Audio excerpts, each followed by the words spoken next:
السلام عليكم ورحمة الله.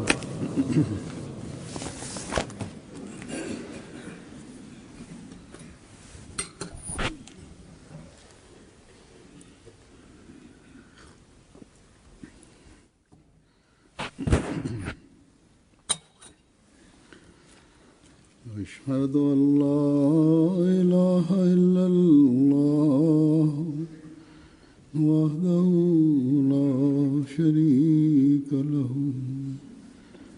وأشهد أن محمدا عبده ورسوله أما بعد فأعوذ بالله من الشيطان الرجيم بسم الله الرحمن الرحيم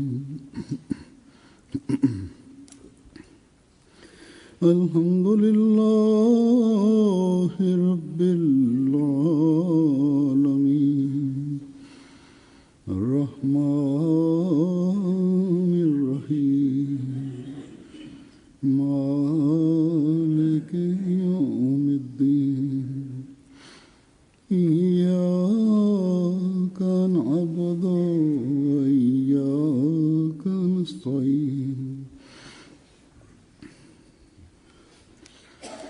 اهدنا الصراط المستقيم صراط الذين أنعمت عليهم غير المغضوب عليهم ولا الضالين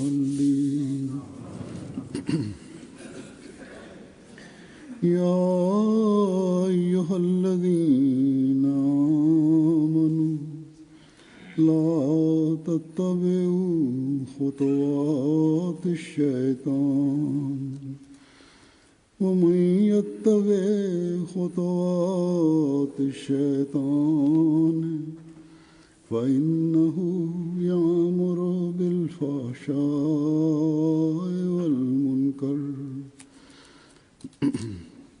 ولولا فضل الله عليكم ورحمته ما زكى منكم من أحد أبدا ولكن الله يزكي من يشاء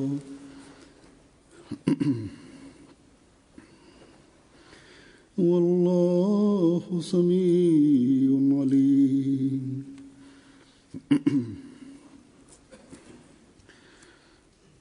इस आयत का तर्जुमा है कि वो लोगों जो ईमान लाए हो शैतान Този стих означава, че о хората, които вярвате, да не вървете по стъпките на дявола и онзи, който ще постъпи по неговите постъпки, той заповядва за нехубавите, за грешните неща.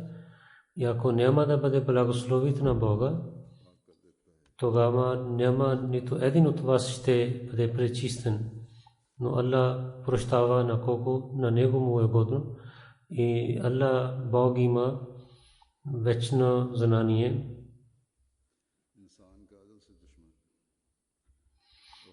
Сатана, той от винаги е враг на човека и ще бъде за винаги.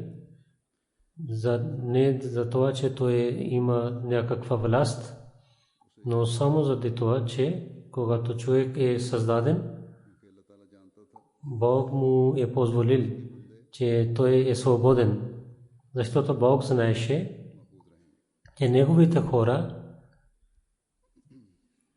ще бъдат спасени от дявола, нападенията на Сатана, и враждебността на Сатана не е явна враждебността. Той е с различните начини и измами и лъжи заради ачлостта на материалния свят и за гордостта на човека.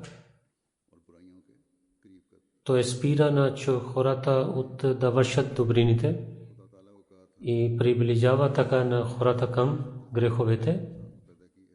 Шайтан е казал на Бога, че ти си създал на хората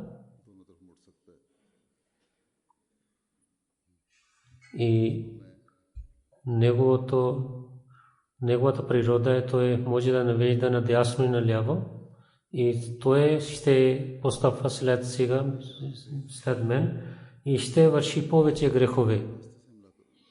Ако ти ще ми позволиш, тогава ще напада на него на всякакви пътища и ще го измама,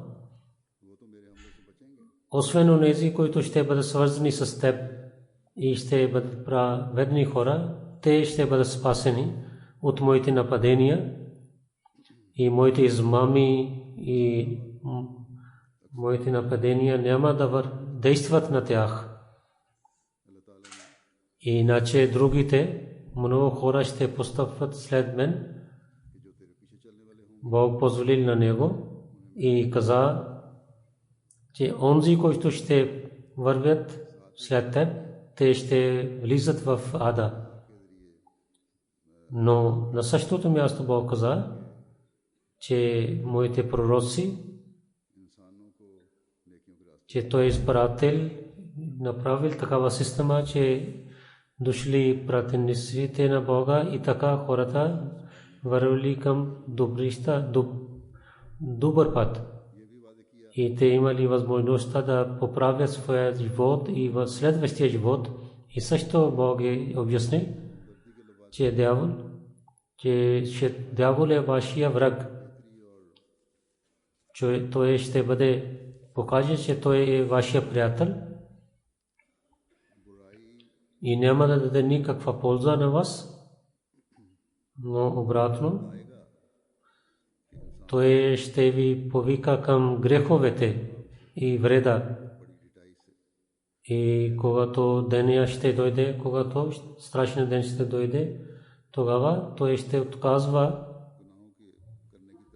че аз ви повиках към греховете, алчността и греховете,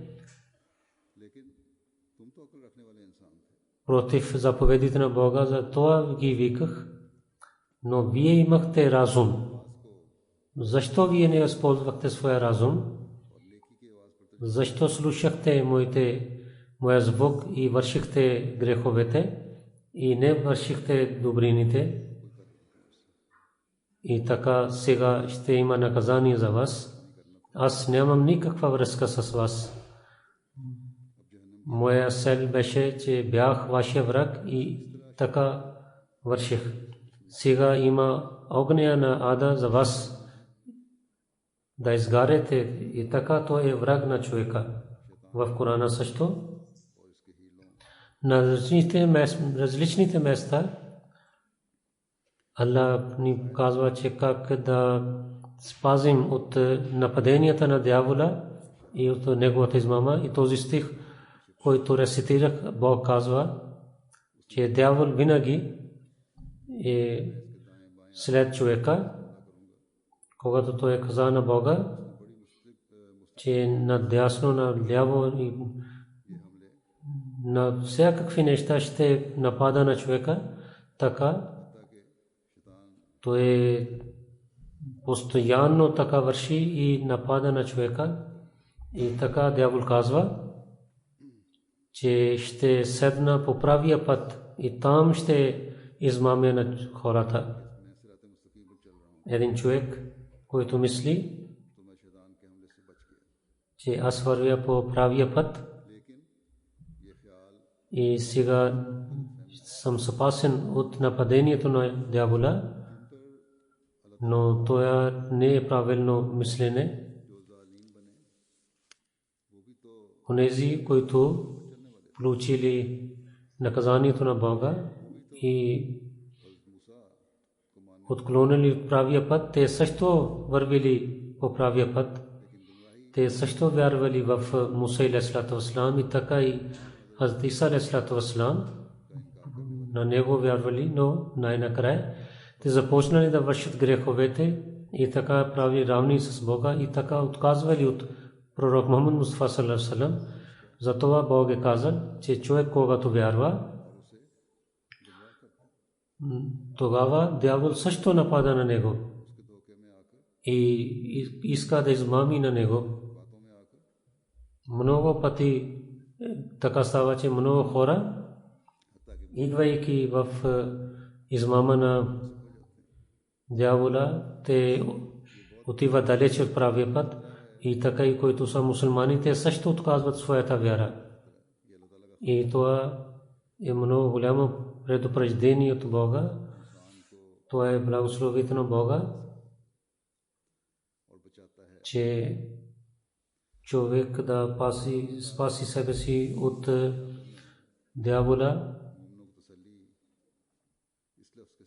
В края на този стих Бог успокоява на вярващите с тази дума, че Бог е сами.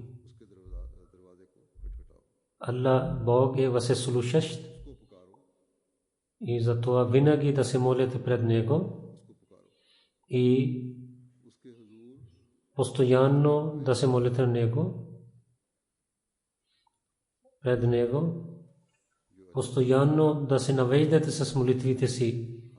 Тогава онзи Бог, който е всезнаещ, той знае състоянието на своите хора. Когато той ще гледа, че моя човек наистина с преданността се моли пред мен, тогава Бог в такъв вярващ, в неговото сърце ще сложи такава сила за вярата, че той ще бъде спасен от нападението на дявола. И така ще бъдат увеличавани неговите добрини, той ще има развитие в добрините и ще има сила да спази от греховете. И когато дявол е казал, че освен онези хора, които са истинските вярващи, другите ще вървят след мен, тогава един човек, който върши добрини, той трябва да мисли. Един истинския вярващ трябва да мисли, че кои са праведните хора, как да стане праведен човек. В този стих Бог казва, че той да пази от себе си, който е лъгав, който Бог не харесва. И онзи, който ще пази от фахша и мункар, греховете, тогава благословието на Бога ще спаси на него.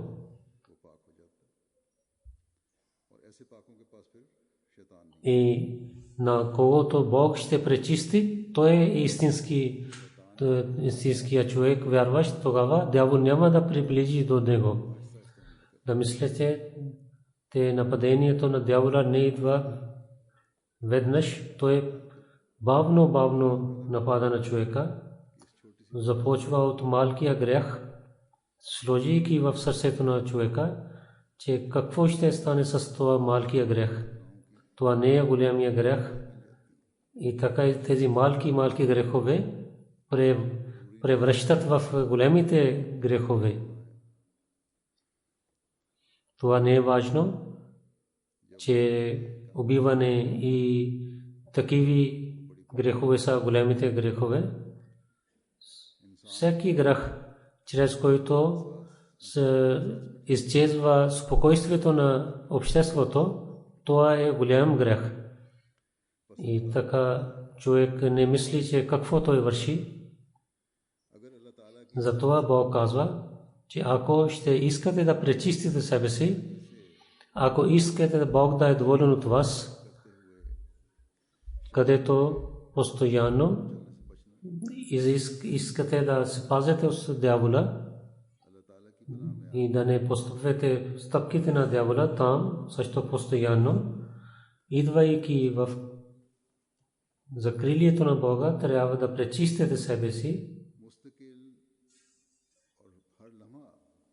и постоянно и на всеки момент да се молите на Бога и да изисквате помощ от него. Освен това, човек не може да спаси от нападението на дявола. Сега от обещания Масия алейхиссалату вассалам ще рецитирам няколко думи. Някои хора питат, че Бог защо е създал на дявола? Защо на първия ден той не е наказан на него и така, защо не е унищожил на него? Ако първия ден той щеше да унищожи на дявола, тогава нямаше дявол. Затова, давайки отговор, обещания Масия алейхиссалату вассалам е казал, сега ще рецитирам. Давайки отговор за този въпрос, защо Бог е създал на дявола, защо не му е наказал, той отговорил. Отговорът на това е, че всеки трябва да знае и да вярва, че за всеки човек има две начини, които изискват нещата от него. Едно е, който повика на него към добрините, и другия джазиб, който повика на него към греховете. Както това е явно, че понякога човек се чувства, мисли греховете за своето сърце и тогава той така отива към греховете, че някой вдига на него към греховете. И така, и също има нещата, мислене за добрините в неговото сърце и така той мисли, че някой накарва той да върши добрините. И понякога човек върши и греховете и след това той пак се връща към добрините и се срамува. И понякога човек пасува на някой и се кара на някой и в сърцето се мисли, че той върши някакъв грях и той отнася с добър начин с него и така иска прошка от него. И така той мисли, че това е грях. Каза, че тези двете сили има при всеки човек и на когото Бог е създаден и неговата природа. И учението на исляма за силата на добрината е, че това е лама е за англите и греховете се принадлежат с силата на дявола. И тези двете сили има при всеки човек, че да върши греховете и да върши добрините. И учението на исляма, шрията на исляма, който сила за добрините, това е намай малък, и който е дявол, неговата сила намай шайтан. Той каза, че философиите само мислят, че тези двете сили има при всеки човек, но Бог, който е възсилен, той знае всичките скрити неща и знания и той показва тези и дава тези неща.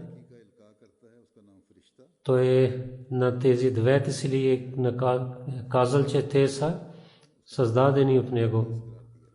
И това е Рухул Кудус, който върши добрините, който върши греховете, той е шайтан и иблис. Той каза, че старите философиите казват, че да има в сърцето за добрините и за греховете, за силата, за добрината и за греховете. Това е вярно. Той обяснява, че тези двете сили, които има при всеки човек, дали вие ще кажете са две сили или да ги кажете Рухул Кудус и дявол, но няма да откажете, че има тези две сили. И Бог ги е създал, че човек заради своите добрини да получава благословите на наградите на Бога, Защото ако природата на човека е така, че той да върши винаги добрините, тогава той нямаше да върши грехове, тогава нямаше награда за тези добрините, защото това беше част от неговото същество. Но в сегашното състояние има за добрина сила и за греховете сила. И когато върши добрини, има награда за него. Че няма съмнение, че в сърцата на хората Аллах сложи за добрините и също за греховете. И тези неща, които Аллах сложи, те не са от когато човек се ражда, тогава те нямат при него. Защото те са добрина и грехове, те са различни неща. Това няма тогава време, когато детето се ражда. И детето няма сила. И това означава, тези неща идват от навън в негото, за добрините и за лошитията. И постоянно той има развитие за добрините или да върши греховете, те действат на него от навън. И чудо е това, че тези ангел и дявола, те са написани тези сили в книгите на индуистите. Онези, които вярват в огън, те също мислят. И всичките книги, които са дошли на земята от Бога, всичките казват, че има тези две сили. И сега, които обвиняват, те само обвиняват за неграмотността си. И онзи, който няма да спира да върши греховете, тогава той сам става дявол. Както едно място Бог казал, че човек става дявола, че Бог защо не ги казва, защо не ги наказва? Отговорът на това е, че Коран Карим казва, че има едно обещания ден, когато Аллах ще наказва на дявола. Бог каза, че ще му накажа, но тогава в този свят или в следващия свят на определения ден. И много дяволи са, шайтани са получили наказание от Бога и много ще получават. Обяснявайки това, че какви неща са към тях, дявол повика, кои са хора, които постъпват на неговите стъпки и кои са нещата, чрез които човек може да спаси себе си, да върви по стъпките на дявола. Обещания Масия алейхиссалату вассалам каза, че дявол с лъжа, ястока и убиване и лоши дела и за гордостта той повика на хората, че против това и повика на хората към това, че с много различните неща и обич той вика на хората и покани на хората към лошитията и търпението и връзка с Бога, преданността, вярата. И те са така повика Бог. И на едно място повика дявола, на обратното към добрините повика Бог. И човек е между двете сили. И двете изискват от него. И така той стои между тях. И онзи, който е добър и има преданността при него, тогава той, въпреки че има много покани от хиляди покани от дявола, той отказва от него, той се обръща към преданността и с благословите на добрините. Той върви и тича към Бога И колкото дявол повика на него, той не се обръща към него. И онзи, който има добрина в своето сърце, той винаги ще върви към чрез своята добрина и с благословите на тези добрини той се навежда към Бога. Онзи човек, който има такава природа, той има връзка с Бога. Тогава Аллах дава сила на него, че той да върши, да има връзка и неговото спокойствие има връзка с Бога.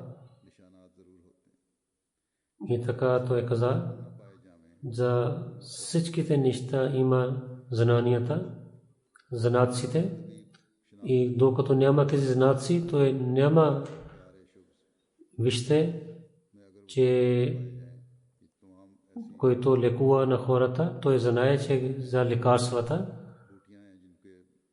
че кое лекарство или плод има, как действа на човека. Ако няма тези нещата в тях, тези неща, които с много опити човек е знаел, че такива сили има в плодовете и в лекарствата, има лек за хората, тогава, ако лекар знае, че няма такива неща при тях, тогава той ще ги хвърли и няма да ги използва. И така има знаци за вярата. Бог много пъти е повторил тези неща в своята книга. Това е истината, че когато вярата влиза в човека, с това той знае, че Бог е велик и знае, че той е възсилен и най-повече ла илаха илlallah, че няма друг Бог освен него. И най-накрая Бог влиза в него и така има спокойствие. И така дяволския живот свърши от него. Това е преданността. Ако истинската вяра има, тогава няма да върши никога греховете. Тогава започва един нов живот и това е духовен живот. Че това е първия ден за неговото раждане в небето. И неговият дяволския живот свърши и както едно дете се ражда, така той се ражда в духовния живот. И така той става за Бога. И след това гордостта и връзка с обещания Месия обяснява за гордостта и връзка с дявола. Най-първо Адам е вършил грях в историята на религията, че той е вършил грях и дявол също е вършил грях. Има две грехове, един от Адам и другия от дявола, но при Адам нямаше гордостта. Затова пред Бога той е приел своя грях и неговия грях беше прощавен. Затова за човек се надява, че неговите грехове ще бъдат прощавани. Ако той не се гордее и иска прошка от Бога, тогава това има надежда, че Бог ще прощава. Но дявол имал гордостта, затова той беше прокълнат.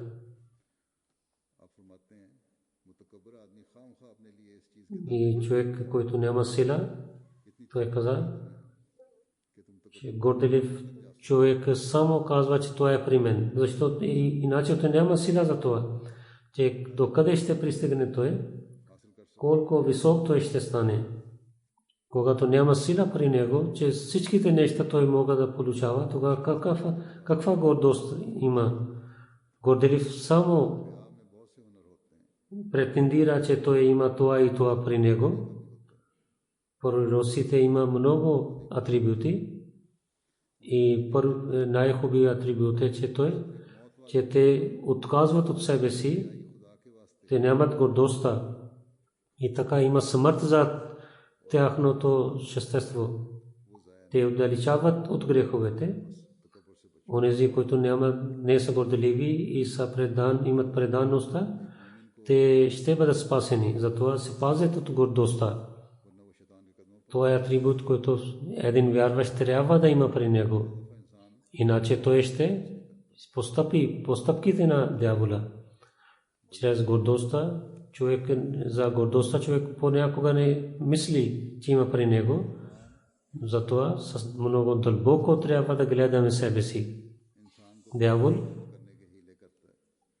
с различните начини той измами на човека. Затова, разказвайки на едно място обещания, Масия алейхиссалату вассалам е казал: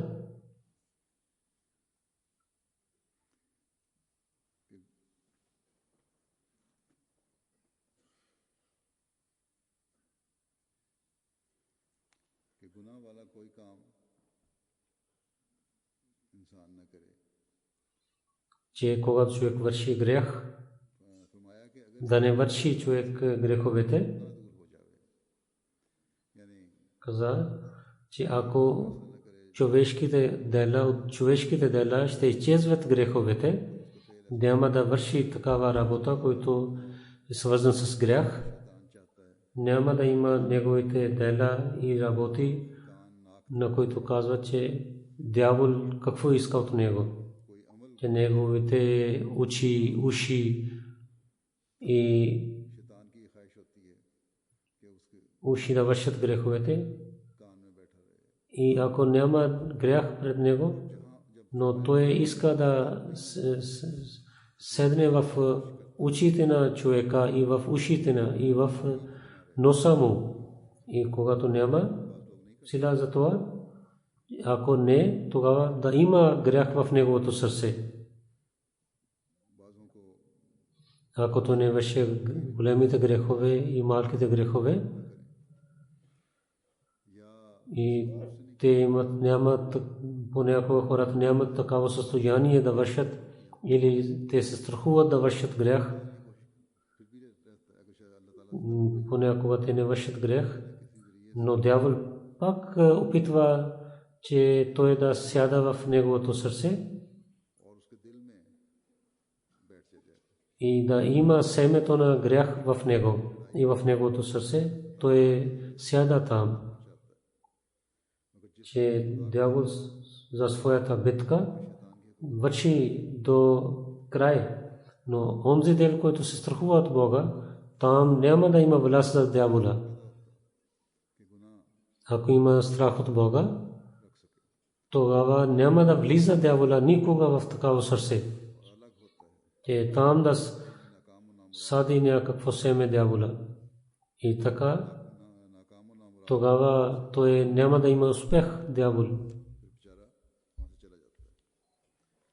И тогава той отива далеч от такъв човек и излиза от човека.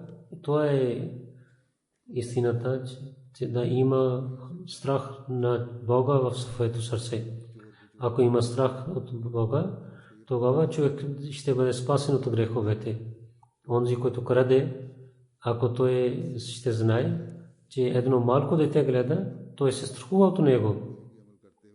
И докато няма да има това нещо, че когато ние вършим нещо, или винаги да гледаме, че Бог гледа на нас, тогава, до тогава човек не може да бъде спасен от греховете.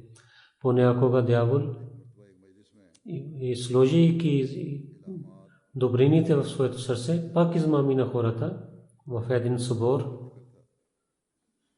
за каква е разлика между откровението и за сам от себе си човек, който мисли за откровението, беше, че има много проблеми, изпитания.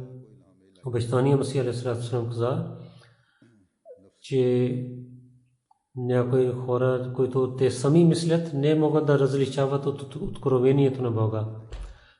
Може би това ще е сложено от дявола в неговото сърце. Те мислят, че това е откровение. И така има измама за тях, който идва от Бога, откровението. То е много, има вкус и велик. И така то е тропи на сърцето, защото това излиза от устата на Бога. И няма равен с тези думи. Както в Корана пише,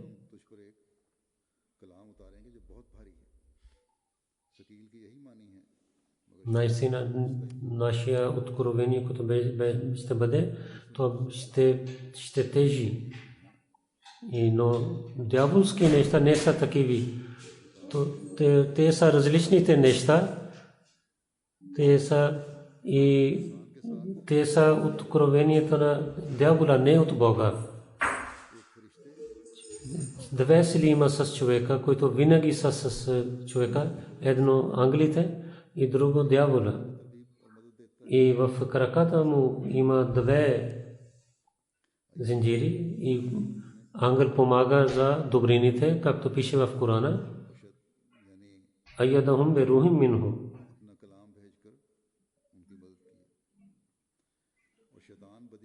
И така Бог помага на тях с откровението си.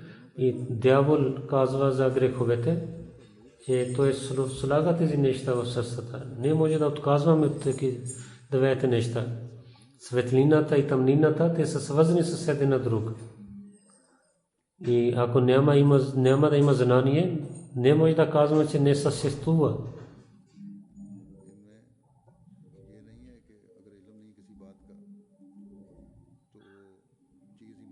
Не е така, че ако човек не знае, това не съществува. И освен този човек, който знае,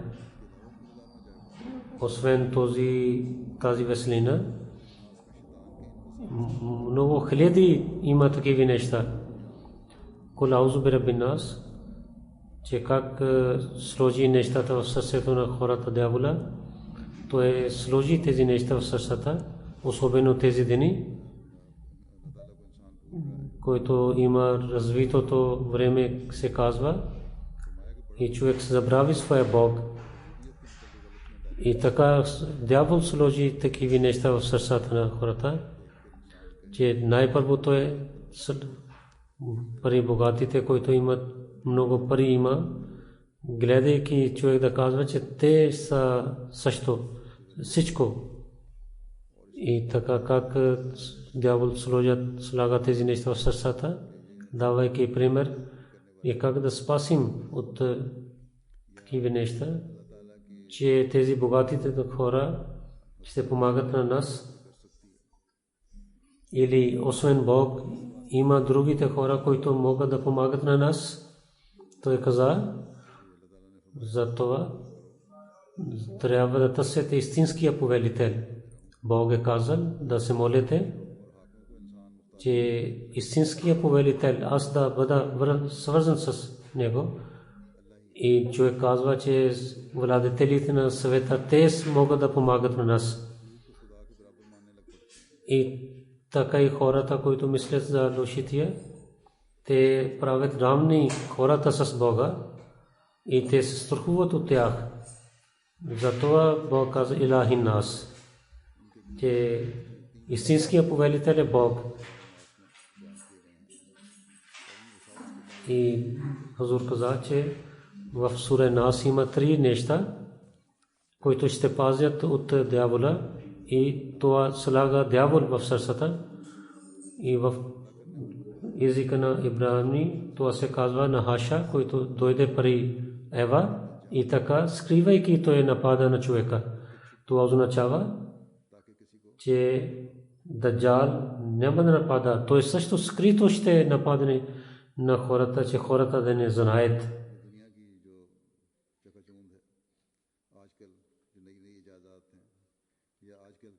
Тези светлини, които гледаме, и новите неща, които произведат и за учението, новото учение, и така хората отдалечават от религията и от Бога. И така държави са вътре в тази и организации по името на правата на човека. Те казват такива неща, че защо религия спира на нас от такива неща. Това означава, че ако има правата на хората, той да бъде свободен. И тези неща слагат в сърцата на хората, и това всичко е от дявола. И по правата на човека и така и за права за жените, както и за човешките права. Тези всичките организации са вътре в тази работа, където те ще опитват човек да отдалечава от религията. Там всеки вярващ трябва да мисли, всеки човек трябва да мисли, тук дявол иска това от нещо и те са силите на Даджал, които измамят с него. Той каза, това не е правилно, че Сатан е отишъл при Ева. Той е отишъл скрито при. Той не беше някой човек, той скрито отиде при Ева и той слага своите мисли в сърцата на хората и така хората подчиняват на него. И онзи, който не беше вярващ, дявол е казал на него, той беше на земята и някой сложил в негото сърце. В първия сура Бог е казал, че магдуби алейхим валдуалин, да не станете от тях, че вярващите, да не станете, да няма да имате атрибути като евреите, че това означава, че някои мусулмани ще вършат, ще дойде време, когато някои от тях ще вършат такива неща и ще станат като евреите. Заповед за това дава, че ще има някои хора, които ще отказват от това, казвайки, обяснявайки, че религията бъде винаги над материалния свет. Обещание Масия алейхи салам каза, има два хора, един от тях, които вършат само за светските неща. И те имат винаги връзка с дявола. Аз не ви забранявам да вършите материалните неща, но религията бъде над светския живот. И последователи на пророка, когато вярвали, те имаха истинското знание за исляма. Те това получавали, за това те няма никога дявол ги измамили. И няма никой може да ги спира от правия път. Аз искам от това. Онези човек, хора, които стават светските хора и те вършат само материалните неща, тогава дявол действа на тях. И другите хора, кои са? Те, които винаги мислят за религията, това е групата на Бога и те ще имат победа над дявола и неговата група. Парите увеличава с бизнеса и за това Бог е казал, че развитието на религия също е един бизнес. И това също е един бизнес. Парите ще останат в този живот, но този бизнес ще продължава до следващия живот. И каза, че дали ще ви да казвам един бизнес, който ще ви пази от наказанието на Бога. Най-хубавия бизнес е бизнес за религията, който ще ви пази от наказанието на Бога. Затова ще ви кажа, това каза на джамата,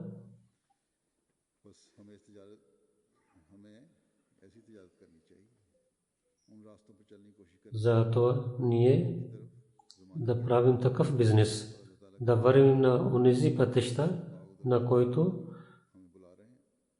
имамът на времето и обещания Масия алейхи салам Махди Мауд повика на нас, че да спасим себе си, да не вървим по стъпките на дявола и така Бог да е доволен от нас и да ни пази от наказанието си и давайки внимание да спазим от греховете.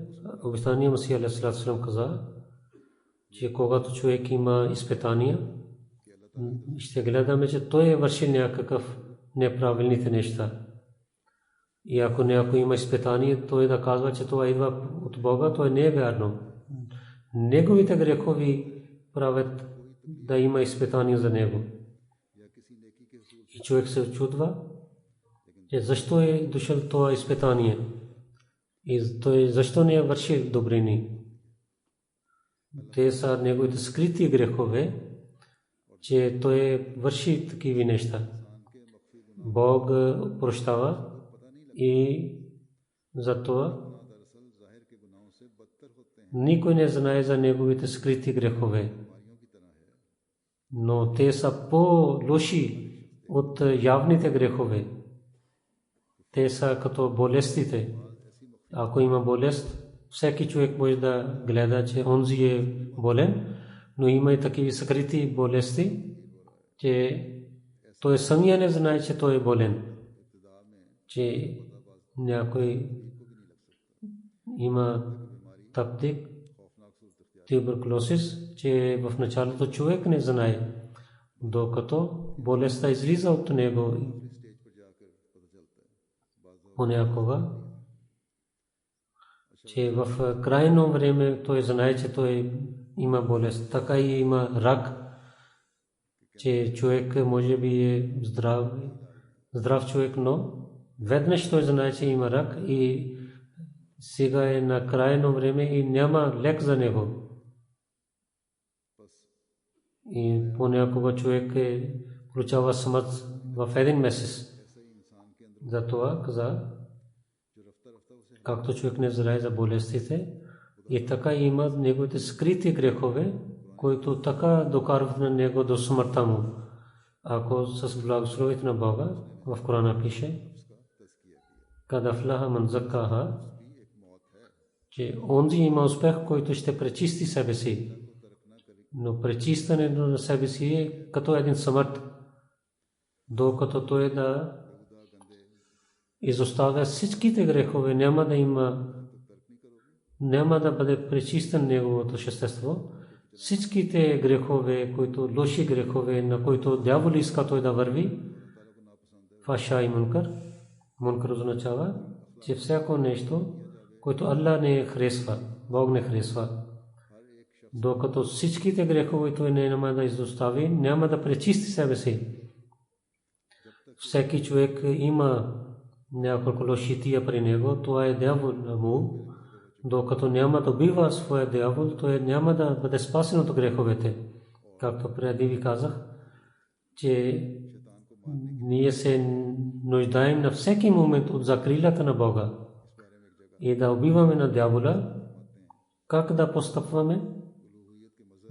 Затова едно място обещание Масия алейхиссалам каза, че пророци са показват атрибутите на Бога. Един истински вярващ е онзи, който ще стане, има атрибутите на тези пророци. Последователите разбраха това нещо, затова те подчинявали така на пророк саллалаху алейхи ва саллям така, че няма нищо останало при тях, който гледаше на тях, гледаше, те са свързани с пророк и с Бога, да получавали са близостта на Бога и да те така подчинявали на пророк саллалаху алейхи ва саллям. В нашето време, докато няма да има такава подчинение и такава връзка, докато няма да има и такава отношение няма да има, както беше при последователите на пророк саллалаху алейхи ва саллям, тогава вие ще станете истинските вярващи. Трябва да помните винаги, докато няма да има това, че Бог да е при вас и атрибутите Бога да станат при вас. До тогава дявол ще бъде свързан с вас. Нека Бог да прави така, че с преданността да имаме връзка с Бога, да изоставаме всичките грехове, да се пазим себе си от всичките грехове, да пазим себе си от гордостта, да пречистим себе си, че да получаваме благословите на Бога. Винаги нашите очи да гледат на Бога и Той да е при нас. Неговата сила да е в нашите сърца. Той е нашия повелител и винаги да повикаме на него и да спасим себе си, да вървим по стъпките на дявола. Нека Бог да ни даде тази възможност. Амин.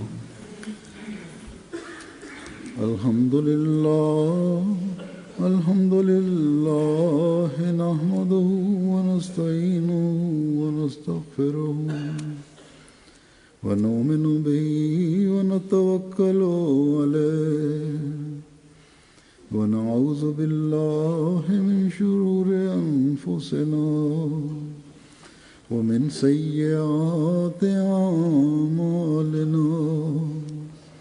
من يهده الله فلا مضل له ومن يضلل فلا هادي له ونشهد أن لا إله إلا الله ونشهد أن محمدا عبده ورسوله. عباد الله رحمكم الله، إن الله يأمر بالعدل والإحسان وإيتاء ذي القربى وينهى عن الفحشاء والمنكر والبغي يعظكم لعلكم تذكرون. اذكروا الله يذكركم وادعوه يستجب لكم ولذكر الله أكبر.